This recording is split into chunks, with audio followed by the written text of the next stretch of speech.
एके news बन गया है अब जनता की आवाज। नमस्कार, मैं हूं आपके साथ अंजलि त्यागी और आप देख रहे हैं एके न्यूज। आइए बढ़ते हैं खबरों की ओर। पन्ना जिले के गुन्नौर विधानसभा में सभा को संबोधित करने पहुंचे आज समाजवादी पार्टी के राष्ट्रीय अध्यक्ष अखिलेश यादव ने जनसभा को संबोधित किया और जनता को संबोधित करते हुए सपा प्रत्याशी अमिताभ बागरी के सपोर्ट में मतदान करने को लेकर अपील की। साथ ही उन्होंने खुले मंच से गठबंधन को लेकर कहा कि कांग्रेस ने उनके साथ धोखा किया है। पहले एकजुट होने की बात कही और उसके बाद धोखा दिया गया। उन्होंने कहा कि धोखा देने के बाद जब कांग्रेस के मुख्यमंत्री के प्रत्याशी से मिला तब मैं समझ गया कि वृद्ध है, भूल जाते हैं। आगे अखिलेश यादव ने कहा कि पीडीए यानी पिछड़ा दलित आदिवासी की एकता को देखकर भारतीय जनता पार्टी एवं कांग्रेस से घबरा रही है।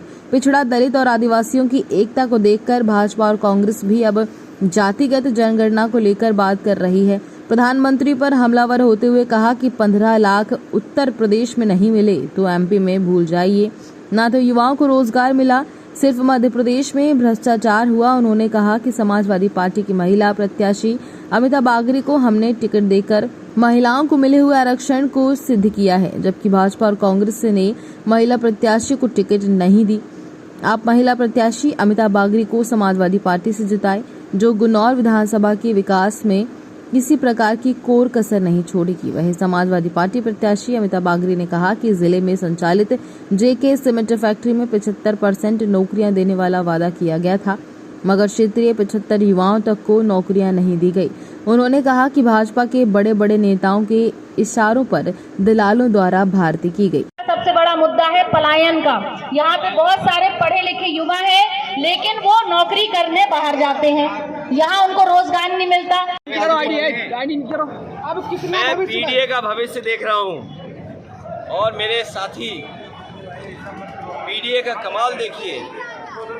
अब तो बीजेपी की भी भाषा बदल गई। बीजेपी भी कह रही है कि हम जाति जनगणना कराने के तैयार हैं। कांग्रेस पहले ही पलटा मार गई है। चमत्कार देखिए, जिस पार्टी ने कभी जाति जनगणना रोकी हो वो लोग कह रहे हैं कि हम जाति जनगणना कराएंगे।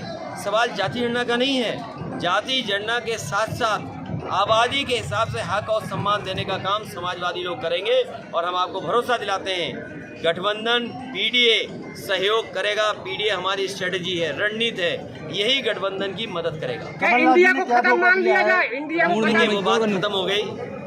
वो बुजुर्ग हैं, उम्र ज़्यादा है, हम उनकी इज्जत करते हैं। उनको याद नहीं रहा होगा कि हम उनके मित्र पार्टी हैं। ये गलती उनकी नहीं है, हो सकता है उम्र की गलती हो। लोकसभा चुनाव अलग लड़ेंगे ये मैं नहीं कहता हूँ, लेकिन मुझे साथ नहीं लिया। हम तो उनके साथी दल थे, लेकिन अच्छा किया उन्होंने हमें छोड़ दिया। अगर बाद में छोड़ते तो हम कहेंगे नहीं बसते। लोकसभा चुनाव आएगा तो लोकसभा तय करेंगे क्या करना है। विधानसभा में महिला प्रत्याशी को आपने चुना है, अब क्या चाहेंगे?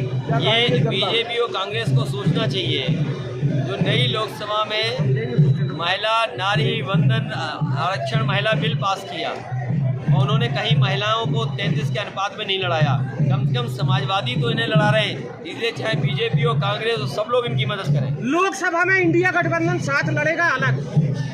अभी लोकसभा चुनाव आने दो, पीडीए की ताकत देखोगे। सब गठबंधन पीडीए से करेंगे। कुछ तो बता दीजिए। कुछ नहीं, मैंने आपसे कहा पीडीए की ताकत देखिए, उसके आसपास सब आ गए हैं, चाहे वो कांग्रेस हो चाहे बीजेपी हो। असली गठबंधन पीडीए से ही शुरू होगा। राहुल गांधी का नाम नहीं लिया है आपने कहीं भी। अब उनका नाम तो मैं नहीं लेता हूँ, ऐसे तो मैंने प्रधानमंत्री जी का भी नाम नहीं लिया। आप सोचिए, प्रधानमंत्री कह रहे 13 करोड़ लोग गरीबी रेखा से बाहर आ गए हैं, तो इसका मतलब मध्य प्रदेश के 7 करोड़ आ गए होंगे बाहर। क्या उनकी बात का यकीन करोगे आप? मध्य प्रदेश में समाजवादी पार्टी का कितना प्रभाव होगा, कितनी सीटें? समाजवादी पार्टी समय समय पे जीती है और एक समय था बड़ी संख्या में जीती। बहुत सारे हमारे जीते हुए दूसरे दल में हैं, विधायक हैं आज भी। हमें उम्मीद है कि इस बार पहले से ज़्यादा समाजवादी पार्टी की जीतेंगे और इस बार अमिता यहाँ से जीत करके जा रही है। क्या वजह रही कि गठबंधन से धोखा मिला? विधानसभा है। क्या वजह रही कि गठबंधन से धोखा मिला?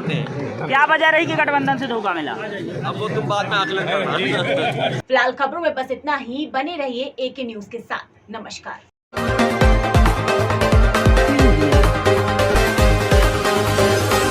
एके न्यूज बन गया है अब जनता की आवाज।